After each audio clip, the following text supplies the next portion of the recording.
কি সুন্দর প্রশ্ন বাবা। মায়েরা দেখুন, একদম মুখস্থ করে নেবার মতন কথা, কারণ এই প্রশ্নগুলো তো আমাদেরও প্রশ্ন। আমি কে, এই আমি কে এর উত্তর যদি জানতে কেউ পারে তাহলে তো সব জানা হয়ে গেল। এই যে পাঞ্জাবি পরে আছি, ধুতি পরে আছি, এই পাঞ্জাবিটাকে যদি কেউ মনে করে সুমন ভট্টাচার্য, সে কি ঠিক ভাবছে?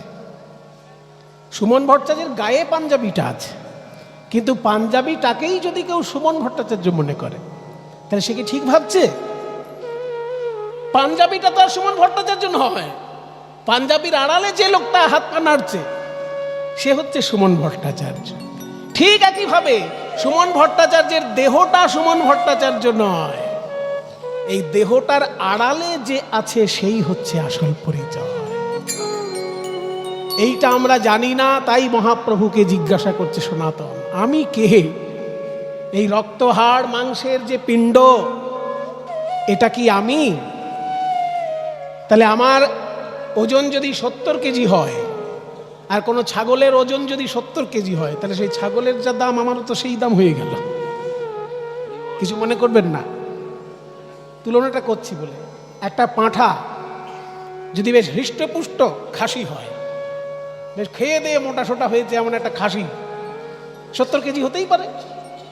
হ্যাঁ, তো 70 কেজির একটা খাসি যদি হয়, আর সুমন ভট্টাচার্যের গায়ের ওজন যদি 70 কেজি হয়, তাহলে 70 কেজি খাসি আর আমার মধ্যে পার্থক্যটা কোথায়? কোনো পার্থক্য আছে কি? রক্ত হাড় মাংস দিয়ে যদি আমাকে বিচার করা হয় তাহলে আমার কোনো পার্থক্যই নেই। তাহলে আমিটা কে? এই পাঞ্জাবিটা আমি, এই ধুতিটা আমি, এই শরীরটা আমি, তাহলে কে আমি? এই আমির প্রশ্ন খোঁজার জন্যই তো শাস্ত্র চর্চা, এই আমিটাকে জানার জন্যই তো ভাগবত গীতা বেদ পুরাণের আবির্ভাব ঘটেছে। বলো বলো প্রভু, কে আমি? এই শরীরটা তো আমি নই, দেহটা তো নই রে আমি, নইলে আমার দেহ বলি কেমনে। বলি না এটা আমার হাত, তাহলে আমার হাত যদি হলাম আমি কোথায়? এটা আমার পা, তাহলে আমি কোন জায়গাটা? এটা আমার বুক, এটা আমার পেট, এটা আমার মাথা, তাহলে আমি কোন জায়গাটা? আমার হাত, আমার পা, আমার বুক, আমার পেট, আমার মাথা, তাহলে আমি কোন জায়গাটা? এই দেহটা তো নই রে আমি, নইলে আমার দেহ বলি কেমনে। কত সুন্দর লিখেছেন রজনীকান্ত সেন, এত সুন্দর গানটি লিখেছেন উনি। এই দেহ ছাড়া কিছু তো আছে, এই দেহ ছাড়া কিছু তো আছে, যা যায় না পুড়ে দেহ নিধনে। দেহটা তো নই রে আমি, নইলে আমার দেহ বলি কেমনে। এই চিরকালের প্রশ্ন করেছেন সনাতন মহাপ্রভুর চরণে, কে বা আমি কেন মরে, যারে তাপত্র ইহা নাহি জানি প্রভু, কইছে হিত হয়। এত সুন্দর প্রশ্ন শুনে চৈতন্যদেব উত্তর দিচ্ছেন, শোনো সনাতন, তোমার যা প্রশ্ন, এ প্রশ্ন সেই আদ্যিকালের মুনি ঋষির প্রশ্ন। মুনি ঋষির মুখে এইরকম প্রশ্ন শোনা যেত যে আমি কে, কেন আমায় ত্রিতাপ জ্বালা দগ্ধীভূত করছে। তাহলে উত্তরটা শোনো। এইবার মহাপ্রভু উত্তর দিচ্ছেন, জীব নিত্য কৃষ্ণ দাস ইহা ভুলি গেলা, জীব নিত্য কৃষ্ণ দাস ইহা ভুলে গেলা, তে কারণে মায়া পিশাচি গলায় বাঁধিলা, তে কারণে মায়া পিশাচি গলায় বাঁধিলা, সে কারণে মায়া পিশাচি গলায় বাঁধিলা। কভু স্বর্গে উঠায়, কভু নরকে ডুবায়, কভু স্বর্গে উঠায়, কভু নরকে ডুবায়। দণ্ডজনে রাজা যেমন নদীতে ডুবায়, দণ্ডজনে রাজা যেমন নদীতে ডুবায়। জীব নিত্য কৃষ্ণ দাস। হরি বল। তোমার প্রশ্নের উত্তর দিচ্ছি আমি। এই যে তুমি বললে না আমিটা কে, এটা অত্যন্ত মূল্যবান প্রশ্ন। সুমন ভট্টাচার্য নামটা সুমন ভট্টাচার্য নয়, সুমন ভট্টাচার্যের শরীরটা সুমন ভট্টাচার্য নয়। এই নাম আর দেহ এর আড়ালে যিনি খেলা করছেন তিনি হচ্ছেন আসল সুমন ভট্টাচার্য। তাকে বলে আত্মা। ব্রহ্মজ্ঞানীরা তাকে বলে আত্মা, আরো নির্দিষ্ট করে বললে জীবাত্মা। কিন্তু ভক্তগণ জীবাত্মা টিবাত্মা বলেন না। ভক্তগণ বলেন সেই আসল স্বরূপটার নাম হলো কৃষ্ণদাস। কৃষ্ণদাস মানে কোনো মানুষের শরীর নয়, কৃষ্ণদাস মানে আত্মাটার স্বরূপ। কৃষ্ণের দাস হচ্ছে সচ্চিদানন্দ বিন্দু স্বরূপ। কৃষ্ণ যদি সচ্চিদানন্দের সাগর হন, তার এক বিন্দু আমার দেহের মধ্যে খেলা করছে, সেই বিন্দুটার নাম আত্মা কিংবা কৃষ্ণদাস স্বরূপ। এবার যখনই আমি ভুলে যাই আমি কৃষ্ণের দাস, অমনি মায়া আমাকে শাস্তি দেন, সেই জন্য আমরা কষ্ট পাই। ওই যে তুমি জিজ্ঞাসা করলে না কেন মরে তারে যারে তাপত্রয়। তাপত্রয় মানে কি? তিনটে তাপ, তিন রকমের কষ্ট। ও মায়েরা, এই যত কষ্ট আমরা সারা জীবন পাচ্ছি না, এই সব কষ্টকে দেখবেন তিন ভাগে ভাগ করা যায়। তিন ভাগে ভাগ করা যায় সব কষ্টকে। যত রকমের দুঃখ কষ্ট আমরা পাচ্ছি প্রধান ভাগ হচ্ছে তিনটি: আধি দৈবিক, আধি ভৌতিক এবং আধি আত্মিক। আধি দৈবিক কষ্ট কোনটা? এই যে হঠাৎ বজ্রাঘাত হলো, কোথাও বন্যায় গ্রাম ভেসে গেল, কিংবা খরায় কোনো চাষই হলো না, এই যে দৈব দুর্বিপাক জনিত যে কষ্টগুলো, সেগুলোকে বলে আধি দৈবিক। আর আধি ভৌতিক কোনগুলো? যেগুলো জীবের জন্য আমাদের কষ্ট। মনে করুন কাউকে কুকুরে কামড়ালো, তার জলাতঙ্ক হয়ে গেল। কুকুরে কামড়ালো কাউকে, পাগলা কুকুর যদি কামড়ে দেয় জলাতঙ্ক হয়ে যায়। কাউকে সর্পদংশন করলো, সাপের বিষে তার মৃত্যু হলো।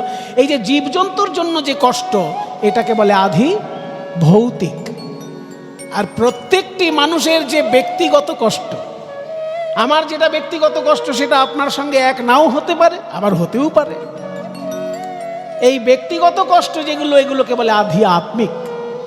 এই তিন রকমের কষ্ট মানুষ পায়। কেন পায় না? সে ভুলে আছে সে কৃষ্ণের দাস, তাই মায়া তাকে এই কষ্ট দেয়। একটা উদাহরণ দিয়ে বলা যায়।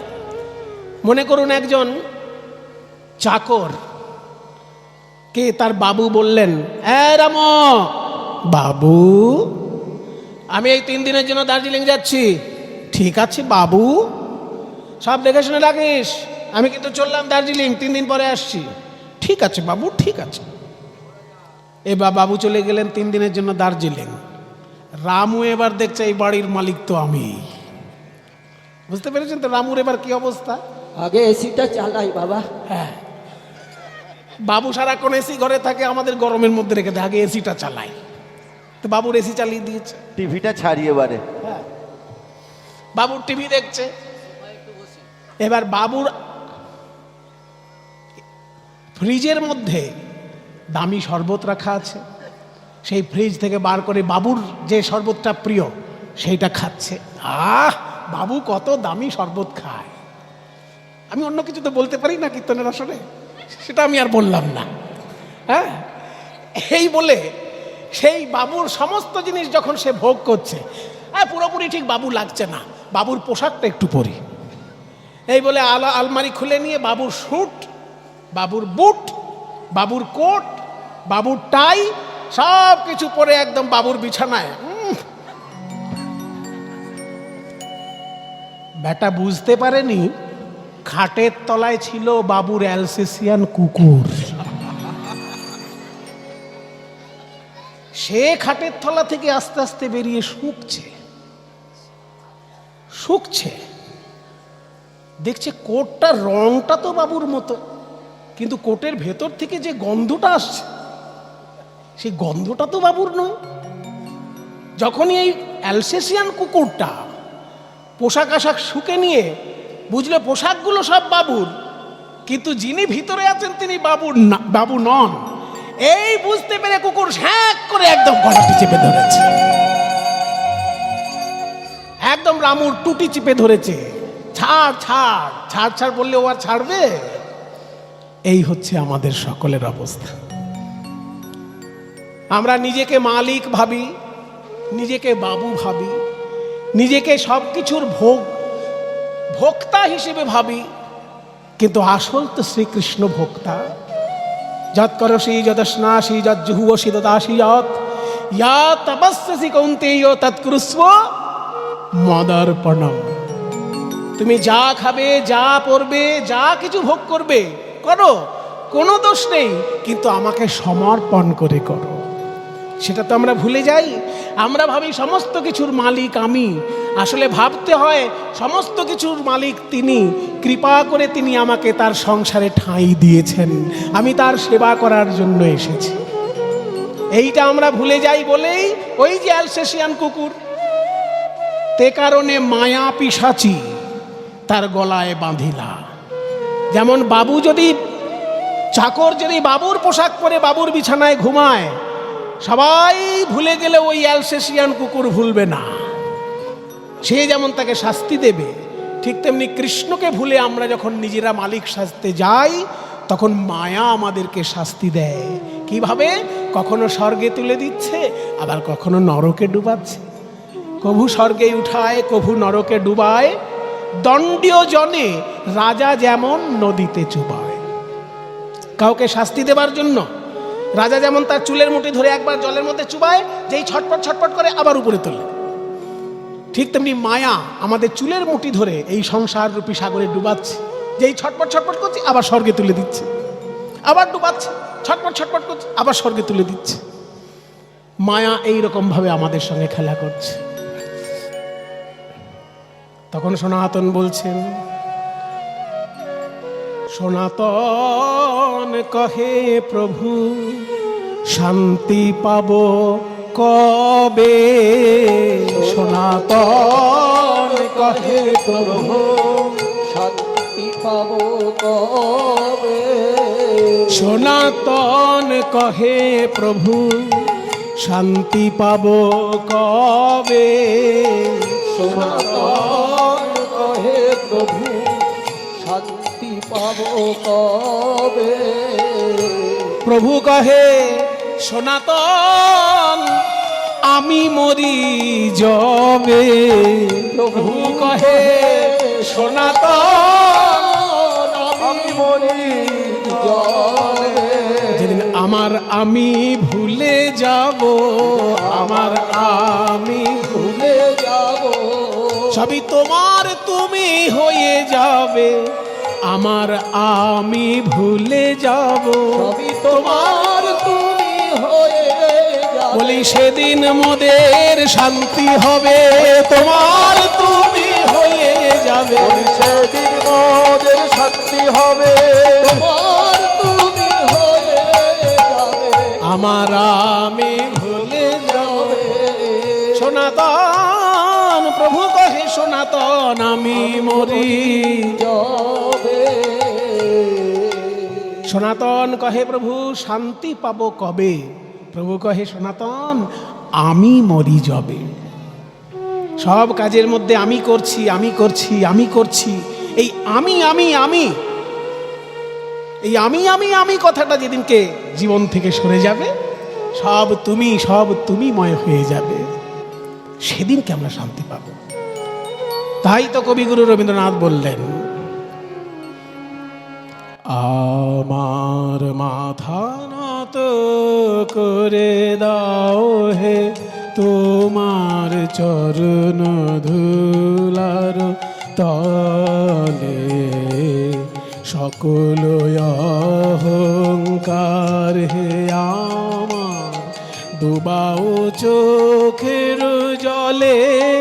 আমার মাথা নত করে দাও হে তোমার চরণ ধুলার তলে, নিজেরে করিতে গৌরব দান, নিজেরে কেবলি করি অপমান, নিজেরে করিতে গৌরব দান, নিজেরে কেবলি করি অপমান, আপনারে শুধু ঘেরিয়া ঘেরিয়া ডুবে মরি পলে পলে।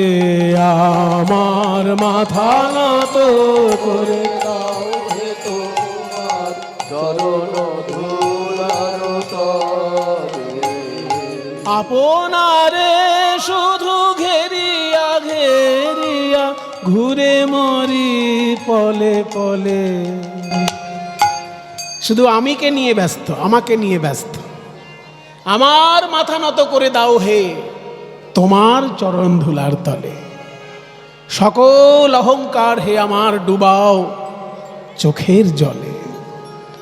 আরো একটা কি, কোনো ভালো কাজ করতে পারলে আমরা বলি আমি করেছি, আমি করেছি, কিন্তু সেটা যেন না করি। দেখুন চৈতন্যদেবের আদেশের সঙ্গে, চৈতন্যদেবের বাণীর সঙ্গে রবীন্দ্রনাথের বাণী কি সুন্দর মিলে যাচ্ছে। ওই যে বললো না, সনাতন কহে প্রভু আমি শান্তি পাই কবে, মহাপ্রভু বলছেন আমি মরি যবে।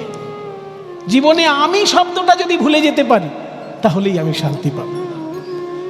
যে কোনো বড় কাজ করলে, যে কোনো ভালো কাজ করলে দেখবেন লোককে ডেকে ডেকে বলতে ইচ্ছে করে, জানো এটা আমি করেছি, এটা আমি করেছি, এটা আমি করেছি। সেটা যেন না করি। ভগবান আমাকে দিয়ে করিয়ে নিয়েছেন, এই কথাটা যেন বলতে পারি। আমারে না যেন করি প্রচার আমার আপন কাজে, তোমারই ইচ্ছা করো হে পূর্ণ আমার জীবন মাঝে।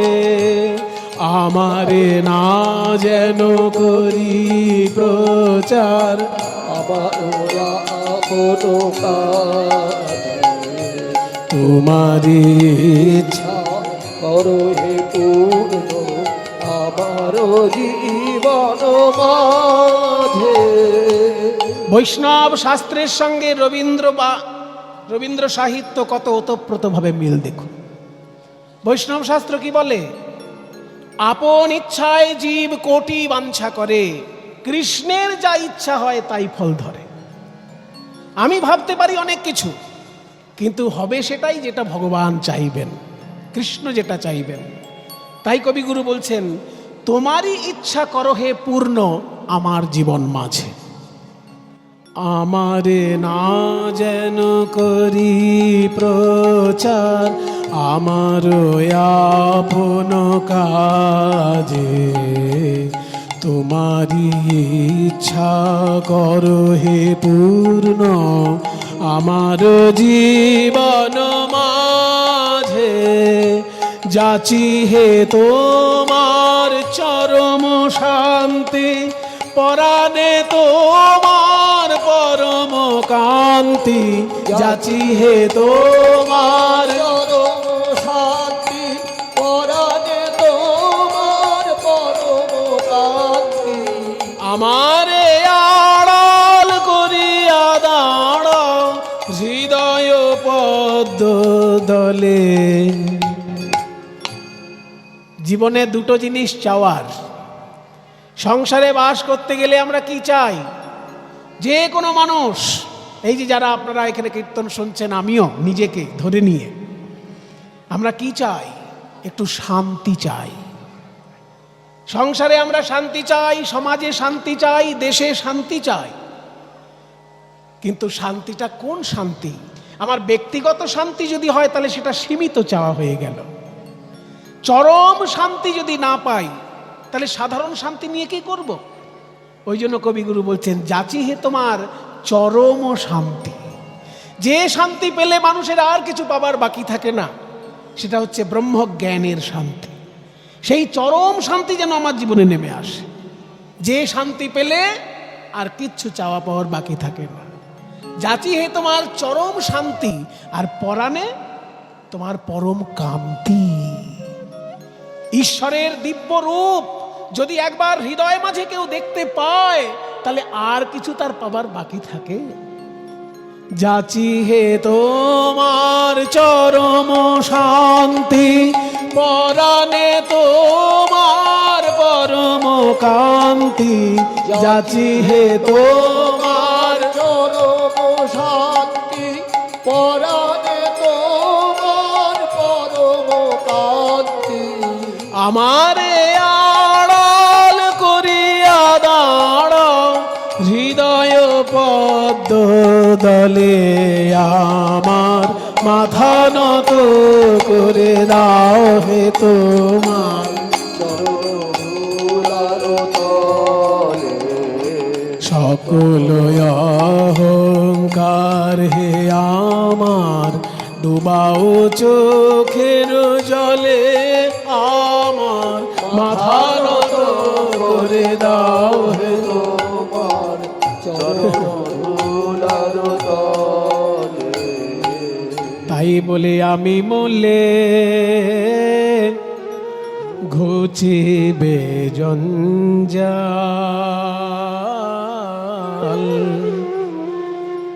প্রভু কহে, সনাতন আমি মরি যবে। সনাতন কহে, প্রভু শান্তি হবে কবে? প্রভু কহে, সনাতন আমি মরি যবে। জীবন থেকে যেদিন আমি ঘুচে যাবে, সেদিনই জীবনে শান্তি পাবে। আহা, এ তোমার কি বাণী শোনালে প্রভু! তোমার এই বাণী শুনে মনে হচ্ছে তোমার সেবা করি সারা জীবন। ওই রাজ কর্মচারী হয়ে আর থাকতে ইচ্ছে হচ্ছে না প্রভু। হবে হবে, সব হবে। শ্রীকৃষ্ণের চরণে প্রার্থনা জানাও, তোমার সব ইচ্ছা পূর্ণ হবে। তুমিই তো আমার কৃষ্ণ। অমন কথা বলতে নেই সনাতন। শুনেছি তুমি নাকি খুব সুন্দর গান লিখতে পারো। কই গান শোনাও দেখি। আমি না, আমার ভাই লেখে। ও আমার নাম দিয়ে দিয়ে লেখে। তাই নাকি? কই দেখি একটা শোনাও। তোমরা দুই ভাই তাহলে মিলেমিশেই গান লেখো। এ বলছো আমি লিখি, ও বলছো আমি লিখি। তো যাই হোক, দুজনেই মিলে লেখো যখন, আমাকে একটা গান শোনাও। এমন গান কিছু লেখা আছে যে গানগুলোর পদকর্তা হিসেবে নাম পাওয়া যায় সনাতনের, কিন্তু লেখক রূপ গোস্বামী। রূপ গোস্বামী গানগুলো লিখে সনাতনের নাম দিয়ে সম্পূর্ণ করেছেন। কেন? মর্যাদা। নিজের নাম লিখলে যদি অহংকার হয়ে যায়, ওই জন্য সনাতনের নাম লিখেছেন। কিন্তু নাম না লিখলে আবার রীতিবিরুদ্ধ কাজ হয়ে যায়। তখনকার দিনে কবিতা লিখলে নিজের নাম লিখতে হতো, সেটা রীতি ছিল। সেই জন্য গানের শেষে নাম লিখেছেন বটে, কিন্তু নিজের নাম লিখেননি, সনাতনের নাম লিখেছেন। সেই রকম একটি পদ শোনাচ্ছেন। বিকাল বেলায় যখন প্রাণ গোবিন্দ ঘরে ফিরছেন, রাধারানীকে সখীগণ বলছেন, ওরে রাধে, সারাদিন তো সংসারের কাজ করছিস, এবার একটু ক্ষমা দে, একটু ক্ষান্ত হ। গোবিন্দ নাচতে নাচতে চলে যাচ্ছে, তুই তো পরে আর দেখতে পাবি না, শেষকালে কৃষ্ণ কৃষ্ণ বলে কাঁদবি। আয় আমাদের কাছে আয়, ওই দেখ গোবিন্দ কি সুন্দর নেচে নেচে বাড়ি ফিরছে, দেখ। ও সুন্দরী সুন্দরী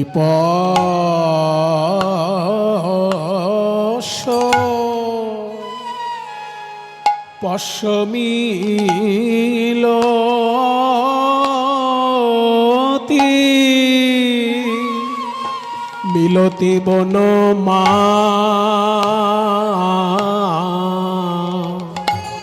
বনমালী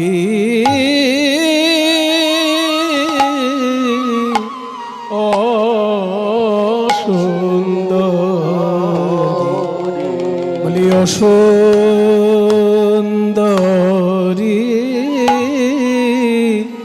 পশ পশ, ও পশ্য মানে দেখো, পশ্য পশ্য মানে দেখো দেখো, পশ্য পশ্য ওই দেখ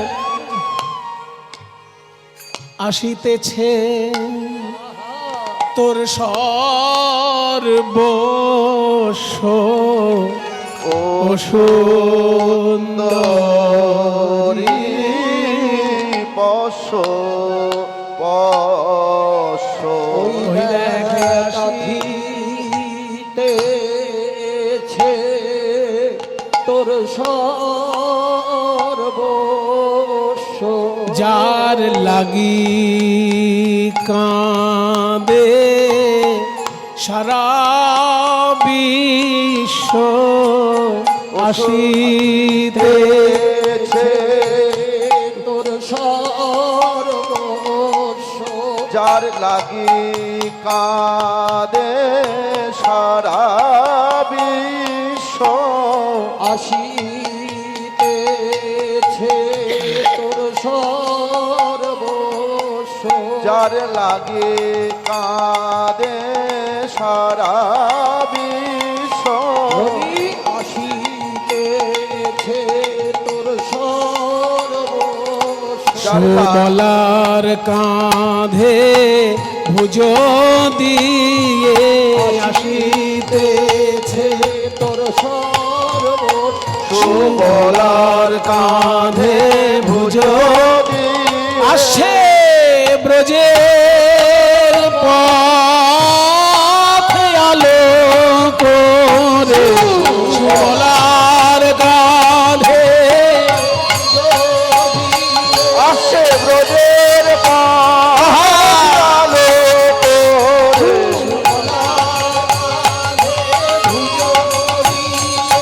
ব্রজের পথ আলো করে সুবলার কাঁধে ভুজবি ওই ব্রজের পথ আলো করে বলে ও সুন্দরী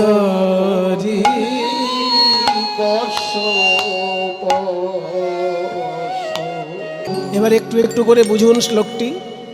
অনর্পিত চরিং, অনর্পিত মানে যা কোনোদিন অর্পণ করা হয়নি, চিরাত চিরকাল ধরে যা অর্পণ করা হয়নি, সেইটা সমর্পণ করার জন্য কলিযুগে অবতীর্ণ হলেন ভগবান।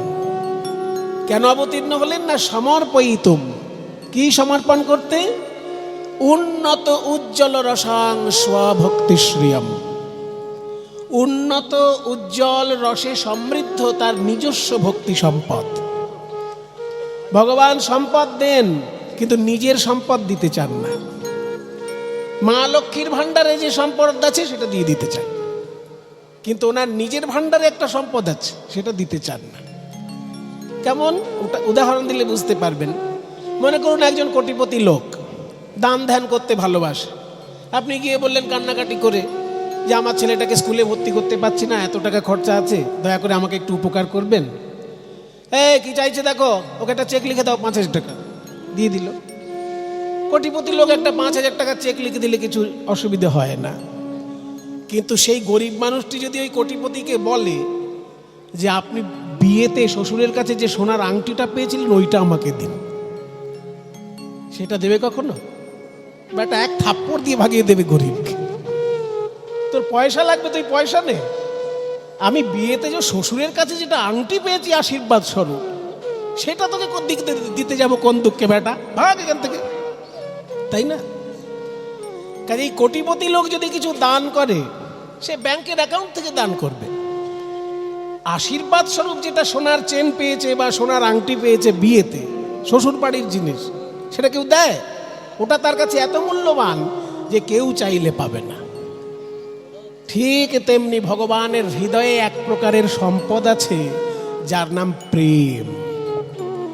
কেউ যদি ভগবানের কাছে হাত জোড় করে বলে আমি এটা চাই, ওটা চাই, সেটা চাই, ভগবান দিয়ে দেবেন, কিন্তু প্রেম তিনি কাউকে দিতে চান না। কৃষ্ণ যদি ফিরে কভু ভক্তি মুক্তি দিয়া, প্রেম কভু নাহি দেন রাখেন লুকাইয়া। স্বর্গীয় সুধীরচন্দ্র মণ্ডলের বাড়িতে আজ এই মহতী হরিবাসর। তারই দুই সন্তান, বড় সন্তান, ছোট সন্তান, আজ কীর্তন আচার্য, কীর্তন সম্রাট, যাই বলবো তাতেই ওনাকে কম বলা হবে। ওনাকে উত্তরীয় পরিয়ে এবং ছোট্ট একটি পুষ্পস্তবক দিয়ে আমরা স্বাগত জানাবো।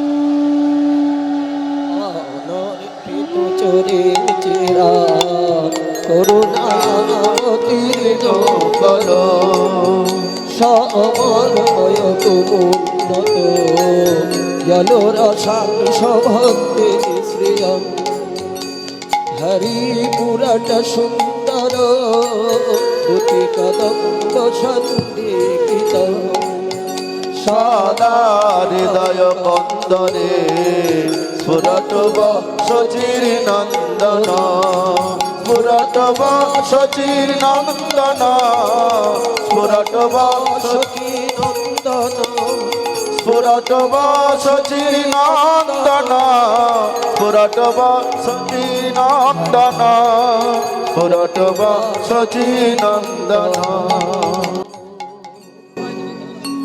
তাহলে ভগবানকে যদি কেউ বলে, হে ঠাকুর সারা রাত্রি জেগে আমি তোমার কীর্তন শুনবো, আমার যেন কিছু অর্থ উপার্জন হয়, ভগবান খুব খুশি হন। যাক বাবা, একে দুটো পয়সা দিলে অন্তত আমার দায় শোধ হলো। আমার মেয়েটার বিয়ে হচ্ছে না, যেন ঠাকুর মেয়েটার বিয়ে হয়ে যায়। ঠিক আছে, ঠিক আছে, হয়ে যাবে। ঠাকুর আমার যেন স্বর্গপ্রাপ্তি হয়, হয়ে যাবে। কিন্তু যদি কেউ বলে ফেলে, ঠাকুর আমি সারা রাত্রি তোমার কীর্তন শুনবো, তোমার কাছে যে প্রেম আছে সেই প্রেম যেন আমি পাই, অমনি কৃষ্ণ বলবেন, আবার ওদিকে হাত বাড়ানো কেন বাবা? ওইটা বাদ দিয়ে অন্য কিছু চাও না? হ্যাঁ, গাড়ি চাও, বাড়ি চাও, জায়গা জমি চাও, ছেলের চাকরি চাও, মেয়ের ভালো স্বামী চাও, বা অসুস্থ আছো, সুস্থ হবার জন্য বাসনা করছো, করো, কিন্তু প্রেম কেন চাইছো? সেই জন্য বলছে, কৃষ্ণ যদি ফিরে কভু ভুক্তি মুক্তি দিয়া। ভুক্তি মানে ভোগ, আর মুক্তি মানে মোক্ষ, দুটোই লাগে। কিন্তু শুধু ভোগ যদি করে যায় কেউ, তাহলে মনুষ্য জন্ম তার পরিপূর্ণভাবে সার্থক হয় না। ভোগ এবং মোক্ষ, মোক্ষ ভোগের ব্যালেন্স রাখে। যদি শুধু ভোগের মধ্যে দিয়ে কারোর জীবন কেটে যায়, তাহলে কিন্তু তার জীবনটা সম্পূর্ণ জীবন নয়। ভোগের সঙ্গে যদি তার মোক্ষের সাধনা না থাকে, তাহলে অসম্পূর্ণ জীবন। ওই জন্য ভোগ এবং মোক্ষ এই দুটো। মাইক কিন্তু বারবার ঘোরাঘুরি করছো ভাই, কানে অসুবিধে হচ্ছে। একরকম সাউন্ড রাখো না, নানা রকম আওয়াজ কেন বার করছো? ভোগ এবং মোক্ষ, কেউ যদি ভোগ চায়, ভোগ দু রকমের হয়, ইহলৌকিক ভোগ আর পারলৌকিক ভোগ। ইহলৌকিক ভোগ মানে এসি গাড়ি, এসি বাড়ি, সুন্দর শাড়ি, সুন্দর গয়না, দামি দামি সুস্বাদু খাবার, এগুলো হচ্ছে ইহলৌকিক ভোগ। আর পারলৌকিক ভোগ, পারলৌকিক ভোগ হচ্ছে স্বর্গে গিয়ে দেখব অপ্সরা নৃত্য করছেন, কত সুন্দর, ওটা পারলৌকিক ভোগ। ইহলৌকিক ভোগ হচ্ছে এই জগতে যে ভোগ আমরা করতে পারি, আর পারলৌকিক ভোগ হচ্ছে স্বর্গের যে সুখ।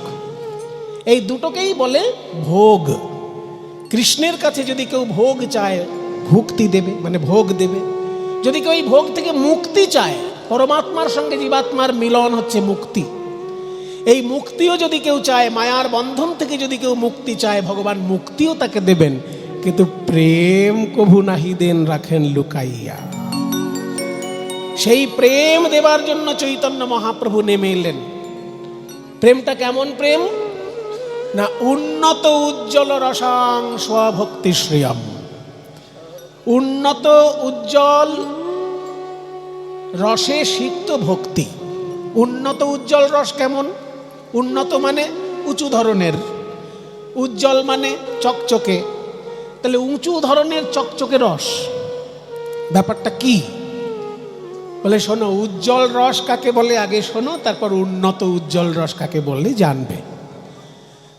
উন্নত উজ্জ্বল রস। উজ্জ্বল রস কাকে বলে? না, উজ্জ্বল মানে চকচকে ঠিকই, কিন্তু এখানে চকচকে রস কোনটা?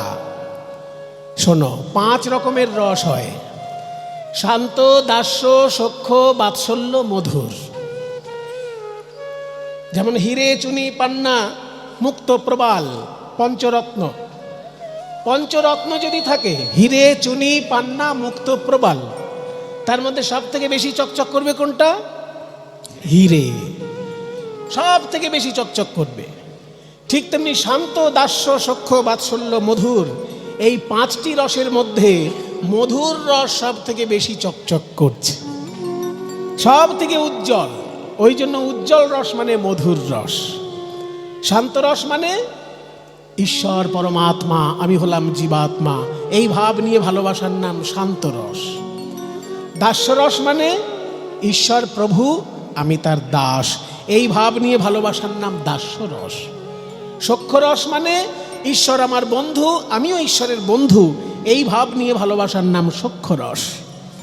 বাৎসল্য রস মানে ঈশ্বর আমার সন্তান, আমি ঈশ্বরের পিতা বা মাতা, অভিভাবক, এই অভিভাবকত্ব নিয়ে ঈশ্বরকে ভালোবাসা, সেটা বাৎসল্য রস। আর ঈশ্বর আমার প্রিয়তম বা ঈশ্বর আমার স্বামী, আমি ঈশ্বরের প্রিয়তমা বা আমি ঈশ্বরের স্ত্রী, এই ভাব নিয়ে যে ভালোবাসা, তাকে বলে মধুর রস। এই 5টি রসের মধ্যে শ্রেষ্ঠ কোনটা? বেশি চকচক করছে যেটা, যেমন হিরে, চুনি, পান্না, মুক্ত, প্রবাল, এর মধ্যে সব থেকে দামি হবে হিরে, কারণ চকচক বেশি করছে। ঠিক তেমনি শান্ত, দাস্য, সখ্য, বাৎসল্য, মধুরের মধ্যে মধুর রস সর্বশ্রেষ্ঠ। মধুর রস শ্রেষ্ঠ কি চকচক করছে বলে? না, মধুর রস শ্রেষ্ঠ এই কারণে যে মধুর রসে সর্বস্ব দিয়ে সেবা করার সুযোগ থাকে, যা অন্য রসে থাকবে না। শান্ত, দাস্য, সখ্য, বাৎসল্য পর্যন্ত সেবা করার একটা সীমা থাকে, কিন্তু মধুর রসে সীমাহীন সেবা। সেই জন্য মধুর রস হচ্ছে অন্য সমস্ত রসের থেকে শ্রেষ্ঠ। এই মধুর রস সম্পর্কে লোকের ধারণা ছিল ওই সিনেমার নায়ক নায়িকার মধ্যে যে মধুর রস, ওটাই বোধহয় শ্রেষ্ঠ। কিন্তু চৈতন্যদেব এসে বললেন, না ভাই, সিনেমার নায়ক নায়িকার যে মধুর রস দেখছো, ও তো আশেপাশে পাড়াতে ছড়াছড়ি সেই মধুর রসের, রাস্তাঘাটে অলিতে গলিতে মধুর রসের ছড়াছড়ি। কিন্তু এই মধুর রস অনুন্নত মধুর রস, কারণ এই মধুর রস মায়ার অন্তর্গত। মায়ার ঊর্ধ্বে যে মধুর রসের অবস্থান, সেটাকে বলবো উন্নত মধুর রস। যে মধুর রস সিনেমার পর্দায় দেখছো, যে মধুর রস পাশের বাড়িতে দেখছো, যে মধুর রস নিজের বাড়িতে দেখছো, এ সবই মধুর রস। স্বামী স্ত্রীর প্রেম বা প্রিয়তম প্রিয়তমার প্রেম, এটাই তো মধুর রস। কিন্তু এই মধুর রস উন্নত মধুর রস নয়, এটা অনুন্নত মধুর রস। কেন মশাই অনুন্নত মধুর রস বলছেন? বলছি এই কারণে, এই মধুর রসের প্রধান আশ্রয় হচ্ছে 2টি দেহ, একটা পুরুষ দেহ, একটা নারী দেহ, আর 2টি দেহই কিন্তু রক্ত, হাড়, মাংস দিয়ে তৈরি। এই মধুর রসের প্রধান অবলম্বন 2টি দেহ, পুরুষ দেহ আর নারী দেহ, প্রেমিক প্রেমিকা। কিন্তু 2টো দেহই রক্ত, হাড়, মাংস দিয়ে তৈরি। আর মহাপ্রভু যে মধুর রসের সন্ধান দিচ্ছেন, সেটাও 2টি দেহকে কেন্দ্র করে। সেটাও একটি পুরুষ দেহ, একটি নারী দেহ। পুরুষ দেহটির নাম কৃষ্ণ, নারী দেহটির নাম রাধা। কিন্তু সেই 2টি দেহ রক্ত, হাড়, মাংস নয়, সৎ চিত আনন্দ দিয়ে গড়া। এইখানেই পার্থক্য। যে মধুর রস আমরা চিনি, যে মধুর রস আমাদের অভিজ্ঞতায় আছে, সেটা হলো রক্ত, হাড়, মাংসের দেহের মধুর রস। আর মহাপ্রভু যে মধুর রসের সন্ধান দিতে এলেন, সেই মধুর রস হচ্ছে সচ্চিদানন্দময় 2টি দেহের মধুর রস। এ সম্পর্কে লোকের ধারণা ছিল না, তাই চৈতন্যদেব গোলকের প্রেম এই ভুলোকে নিয়ে আসলেন। উন্নত উজ্জ্বল রসাম, ওই জন্য উন্নত শব্দটা দিয়েছে। শুধু উজ্জ্বল রস তো রাস্তাঘাটে দেখা যায়, শুধু উজ্জ্বল রস তো সিনেমার পর্দায় দেখা যায়, সেটা দেবার জন্য চৈতন্য দেবের আশা নয়। চৈতন্য দেবের আশা উন্নত উজ্জ্বল, যে উজ্জ্বল রস গোলকে থাকে সেই গোলকের উজ্জ্বল রস দেবার জন্য চৈতন্য দেবের আশা।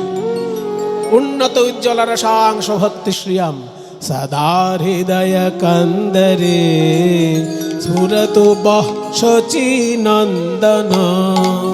স্ফুরতু বসতি নন্দন, স্ফুরতু বসতি নন্দন, স্ফুরতু বসতি নন্দন, স্ফুরতু বসতি নন্দন। উন্নত উজ্জ্বল রস সমৃদ্ধ তার ভক্তি সম্পদ দেবার জন্য গৌরাঙ্গ মহাপ্রভুর আশা। সেই গৌরাঙ্গ মহাপ্রভু কোথায় বাস করছেন, করবেন?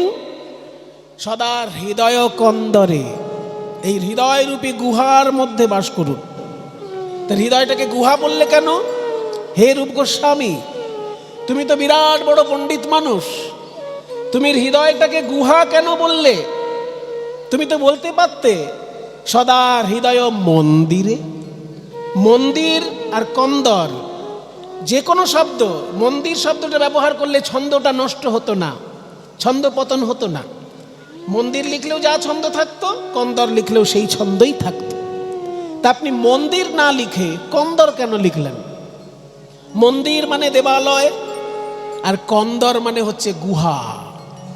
সদা হৃদয় কন্দরে, হৃদয়রূপী গুহার মধ্যে স্ফুরতু, স্ফূর্তি লাভ করুক শচীনন্দন, শচীনন্দন গৌরী।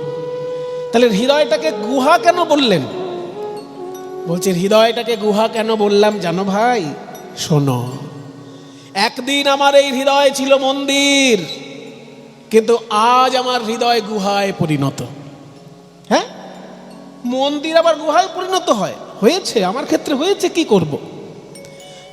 মন্দিরে থাকে দেবতা আর গুহায় থাকে হিংস্র পশু, বাঘ, সিংহ, শিয়াল, খ্যাঁক শিয়াল, এরা সব গুহার মধ্যে থাকে।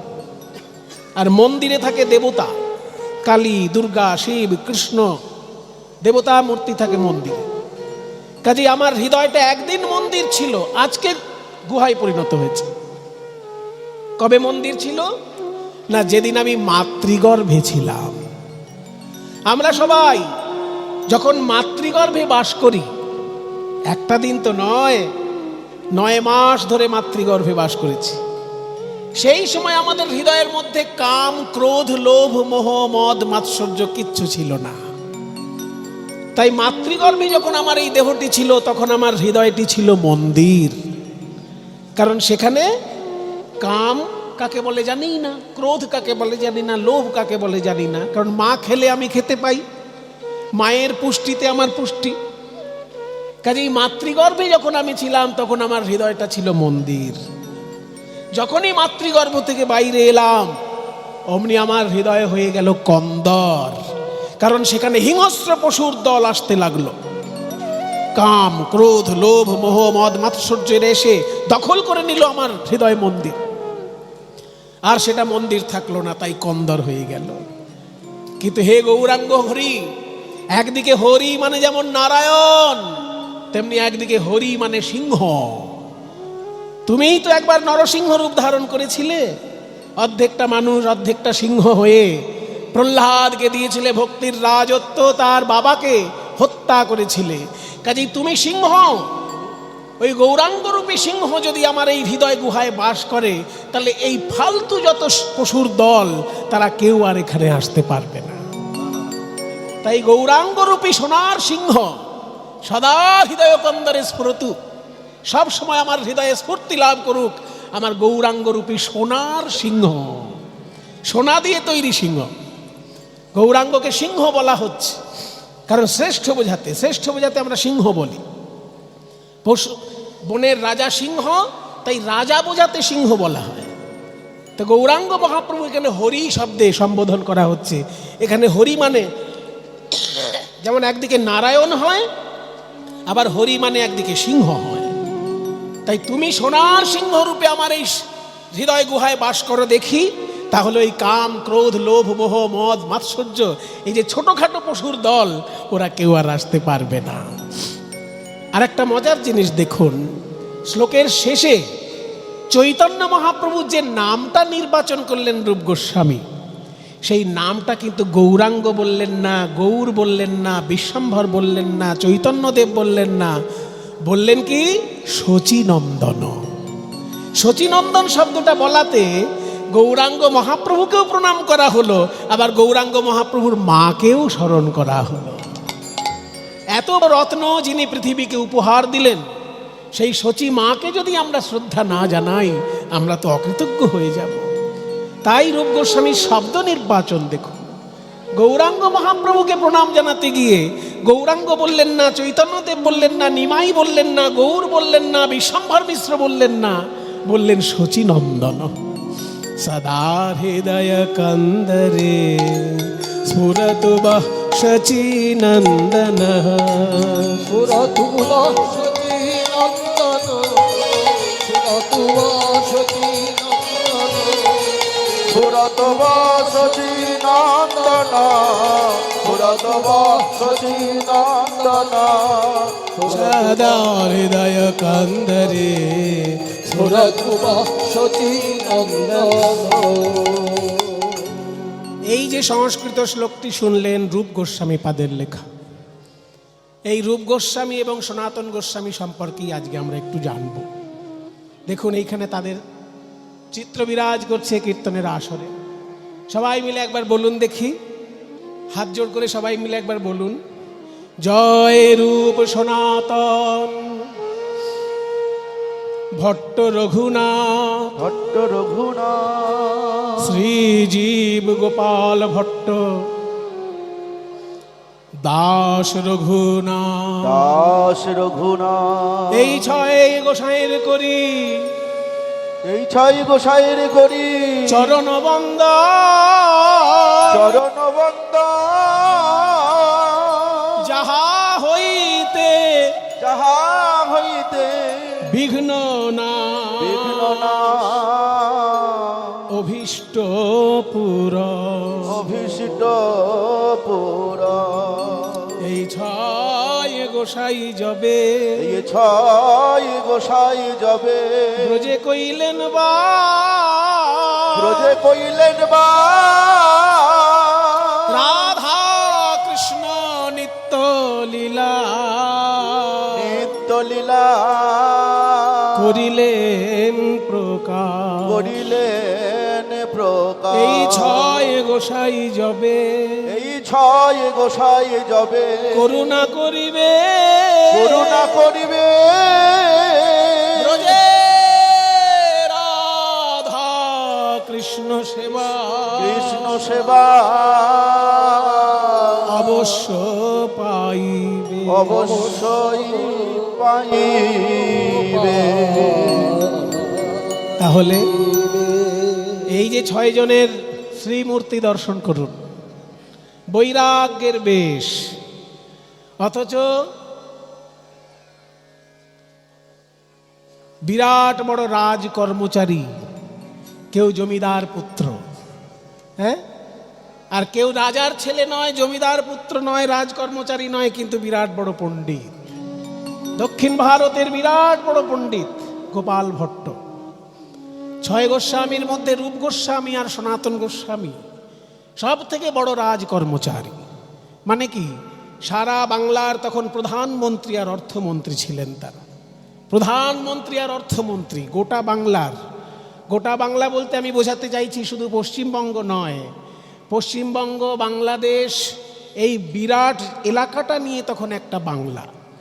আর সেই বাংলার প্রধানমন্ত্রী ছিলেন সনাতন গোস্বামীপাদ।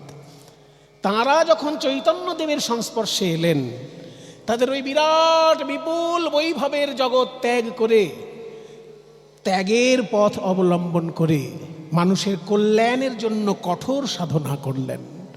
তাদেরকে যদি আমরা স্মরণ মনন না করি, তাহলে আমরা এই নরজন্মটা ধন্য করব কি করে? সেই জন্য আজকে আমরা এই ছয় গোস্বামীর মধ্যে রূপ এবং সনাতন, এই দুই গোস্বামীর গুণগাথা শ্রবণ করব। পদকর্তা কি বললেন? যদি গৌরাঙ্গ না হইতো কি মেনে হইতো, কেমনে ধরিতাম দে, রাধার মহিমা প্রেম রস সীমা জগতে জানা তো কে? রাধার মহিমা প্রেম রস সীমা, রাধার মহিমা প্রেম রস সীমা। বল জগতে জানা তো কে?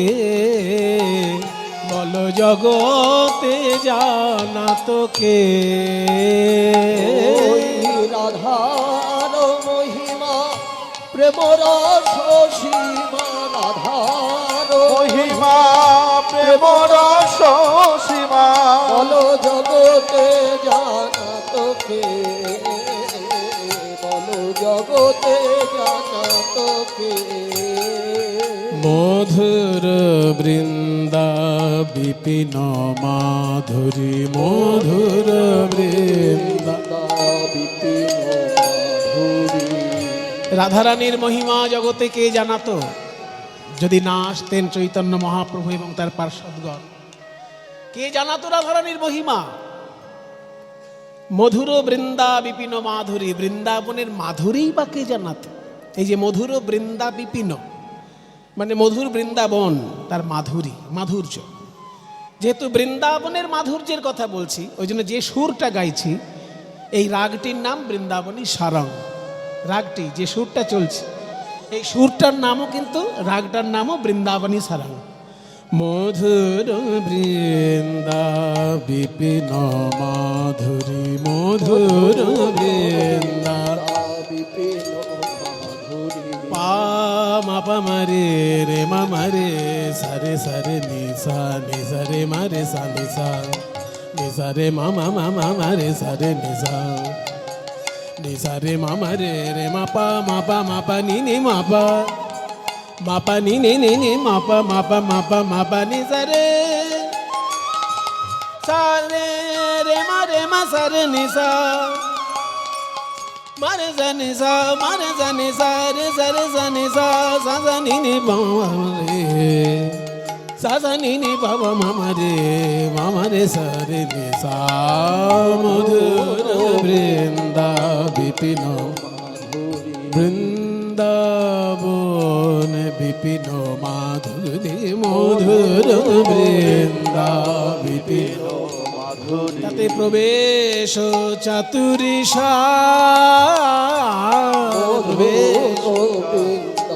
বিপিন মাধুরী।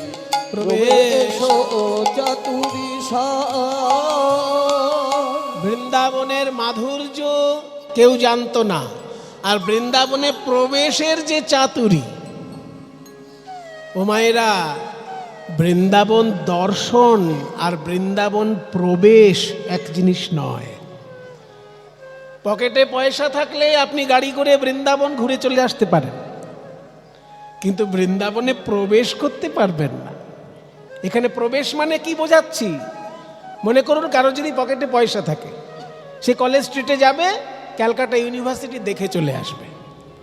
কিন্তু ক্যালকাটা ইউনিভার্সিটি দেখে আসা আর ক্যালকাটা ইউনিভার্সিটি থেকে MA পাশ করে আসা দুটো এক জিনিস কি? যে ক্যালকাটা ইউনিভার্সিটিতে পড়বে ইংরেজি অনার্স, ইংরেজি MA, সংস্কৃত MA, এগুলো যদি কেউ পাশ করে আসতে চায় কলকাতা বিশ্ববিদ্যালয় থেকে, আর যে একবার কলেজ স্ট্রিটে ঘুরতে গিয়ে দেখে এলো, এই দুটো জিনিস কি এক? কাজেই ইউনিভার্সিটি দেখে আসা আর ইউনিভার্সিটিতে পাশ করে আসা যেমন এক জিনিস নয়, ঠিক তেমনি বৃন্দাবন দর্শন করে আসা আর বৃন্দাবনে প্রবেশ এক জিনিস নয়। বৃন্দাবনে প্রবেশ বলতে কি বোঝায়?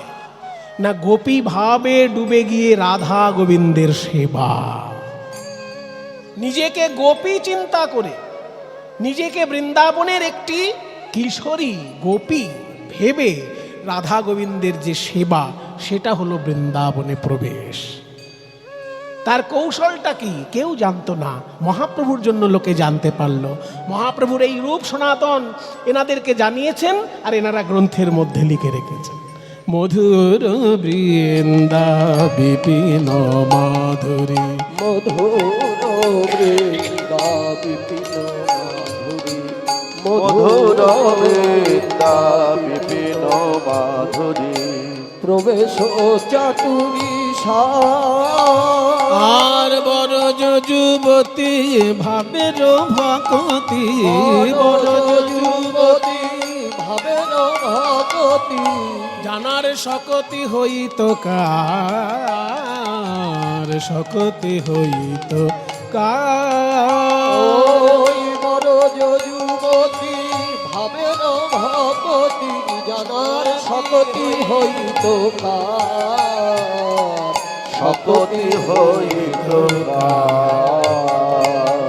রাধারানী সম্পর্কে কেউ জানতো না, বৃন্দাবনের মাধুর্য সম্পর্কে কেউ জানতো না, সব মহাপ্রভু জানালেন। তাই বলি ভাই, গাও গাও পুণ্য গৌরাঙ্গের গুণ, তোমরা গাও গাও পুণ্য গৌরাঙ্গের গুণ, গাও গাও পুণ্য তোমরা গাও তোমরা গাও তোমরা গাও তোমরা গাও তোমরা গাও তোমরা গাও তোমরা গাও তোমরা গাও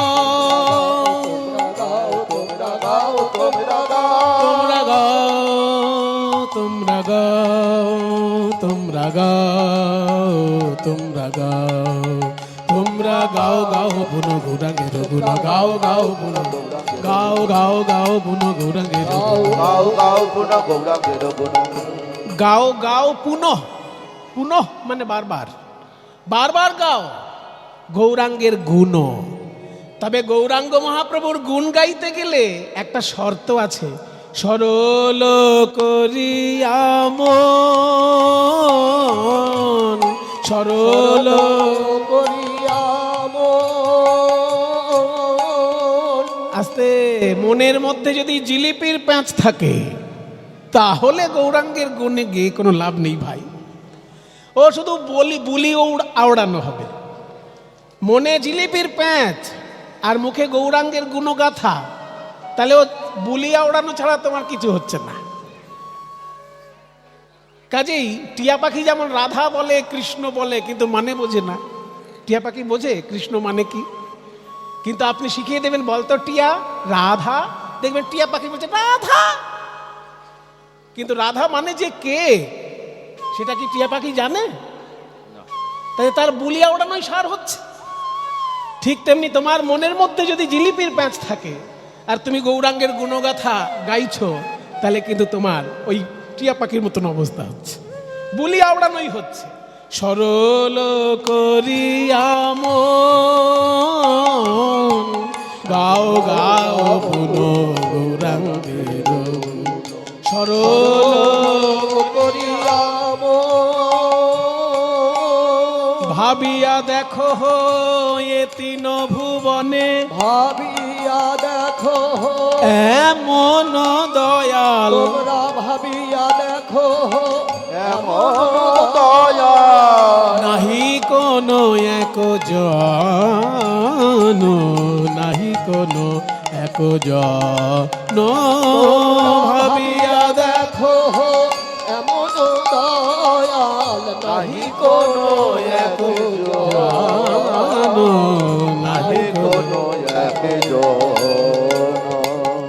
এতক্ষণ পদকর্তা যা বললেন, মহাপ্রভু আমাদের কি কি জানালেন না? বৃন্দাবনের মহিমা জানালেন, রাধারানীর মহিমা জানালেন, আর আমরা কি করব তাও পদকর্তা বলে দিলেন। তোমরা গৌরগুণ গাইবে কিন্তু মনটা সরল রেখে গাইবে।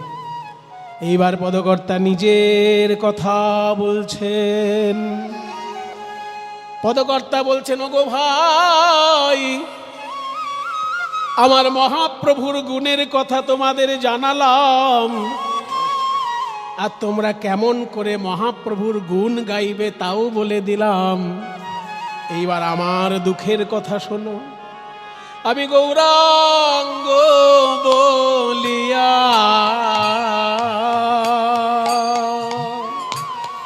না গেলাম গলিয়া, হবে কেমনে সাধন সিদ্ধি। আমি গৌরাঙ্গ বলিয়া নাগে নগলিয়া এমন সাধন সে আমি গৌরাঙ্গ বলিয়া নাগেন গুলিয়া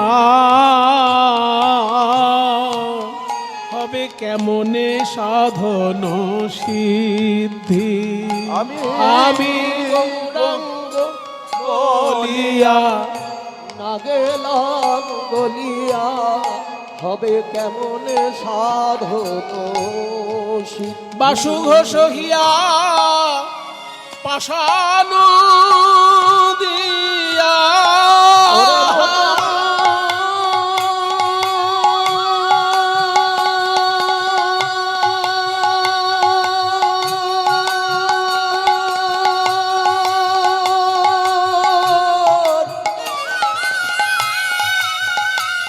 ওরে মন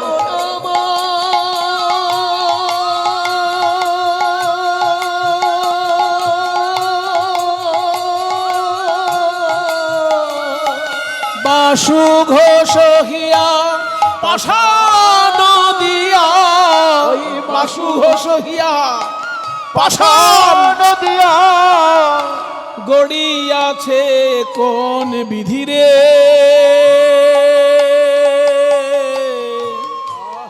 হৃদয় আমার পাষাণ দিয়া গড়িয়াছে কোন বিধি ওই বাসু ঘোষ হিয়া পাষাণ দিয়া বাসু ঘোষ হিয়া পাষাণ দিয়া গড়িয়াছে কোন কোন বিধি রে না না না না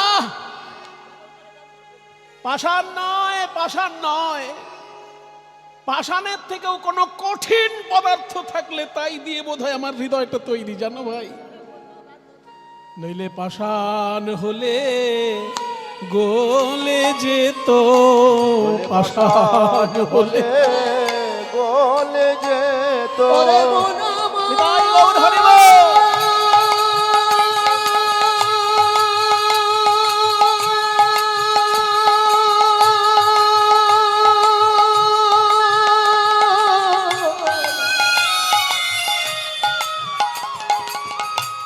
রে নিতাই গৌর হরি বল গৌর হরি বল।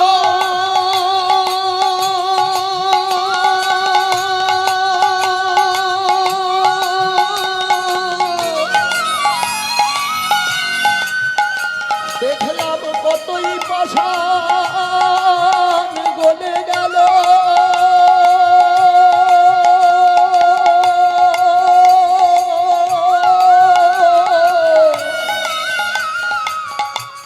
ওই নবদ্বীপার নীলাচলে আমার মহাপ্রভুর লীলার গুণে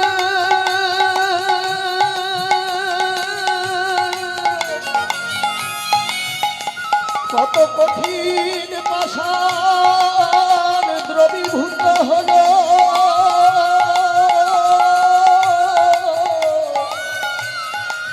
আমার হৃদয় পাষাণ গলল না রে ওরে মন আমার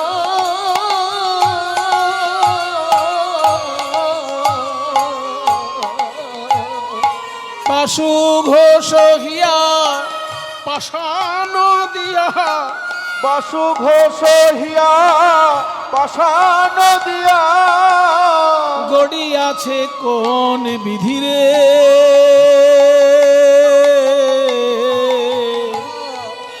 গড়িয়াছে কোন বিধি